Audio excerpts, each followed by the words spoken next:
Bienvenue dans ce nouvel épisode de notre série dédiée à la géographie stratégique de la France. Aujourd'hui, nous allons plonger au cœur d'un concept essentiel mais souvent méconnu, la zone économique exclusive, ou ZEE. Pourquoi est-elle si importante? Et surtout, en quoi fait-elle de la France une puissance maritime de premier plan? Alors pour commencer, simplement, qu'est-ce qu'une ZEE?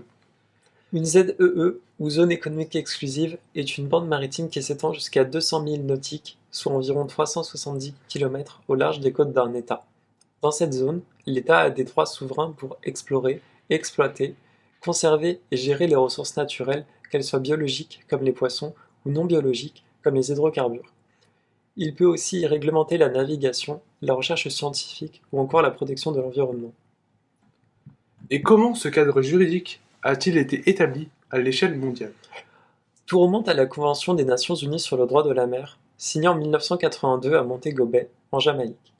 Cette conférence a posé les bases du droit maritime international tel qu'on le connaît aujourd'hui, dans un contexte de guerre froide et de compétition stratégique.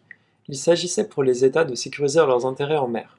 Donc si je comprends bien, une ZEE, c'est un espace stratégique qui permet à un État de valoriser ses ressources marines. Exactement. Et dans ce domaine, la France est une superpuissance. Grâce à ses nombreux territoires d'outre-mer, elle dispose de la deuxième plus grande ZEE du monde, avec près de 11 millions de kilomètres carrés. Cela lui donne une présence dans tous les océans et sur les 5 continents.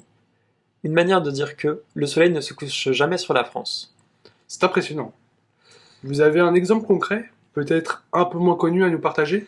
Bien sûr, parlons de Clipperton, un minuscule atoll inhabité dans le Pacifique Nord, à plus de 1000 km des côtes mexicaines. Sa surface terrestre ne dépasse pas 4 km², mais sa ZEE couvre plus de 430 000 km².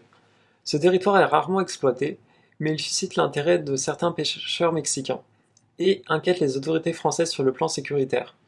Mais l'île est totalement inhabitée, non? Oui, aucune population permanente. Toutefois, la Marine nationale y effectue des missions régulières pour entretenir les installations, comme la borne de souveraineté ou la station météo. Ces passages ont un fort enjeu symbolique. Ils permettent à la France de réaffirmer sa présence dans cette zone du Pacifique Nord. Et qu'en est-il de l'exploitation des ressources autour de Clipperton? La ZEE de Clipperton est riche en ressources halieutiques, ce qui attire les pêcheurs mexicains. Officiellement, un accord en 2007, reconduit en 2017, permet aux Mexicains de pêcher dans cette zone gratuitement, sous réserve de déclarer leur prise. Mais dans les faits, ces déclarations sont souvent incomplètes. La France, de son côté, préfère éviter les tensions diplomatiques en tolérant ce système, car la demande d'autorisation implique une reconnaissance implicite de sa souveraineté. Clipperton est-elle concernée par d'autres types de menaces? Absolument. En 2015, lors d'une mission, la Marine nationale a découvert un colis contenant plus d'1 kilo de cocaïne.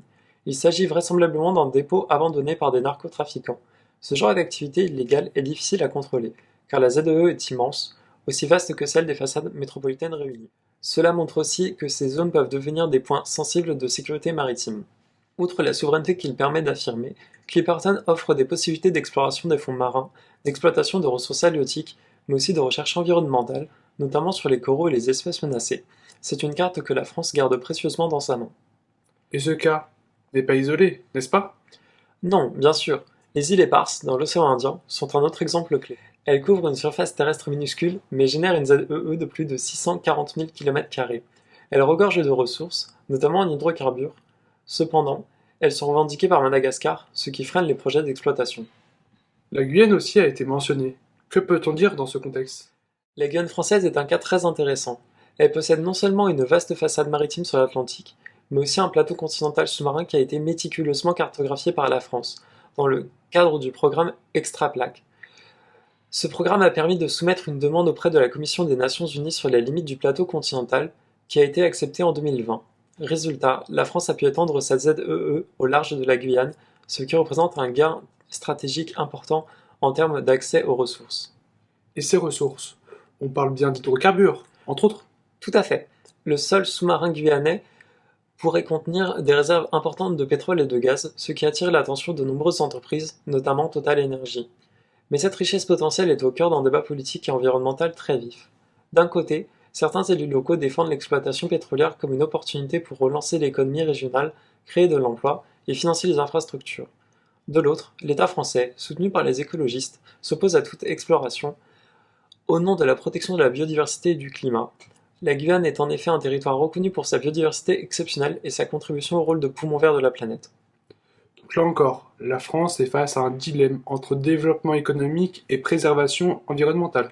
Exactement, c'est un exemple très clair de la complexité des enjeux liés aux ZEE. Elles ne sont pas seulement des espaces maritimes à exploiter, mais également des territoires à protéger, à surveiller et à négocier. Cela implique une stratégie de long terme. Merci beaucoup pour cet éclairage passionnant. On comprend mieux pourquoi les ZEE françaises, et particulièrement celles issues de l'outre-mer, sont un atout stratégique de première importance.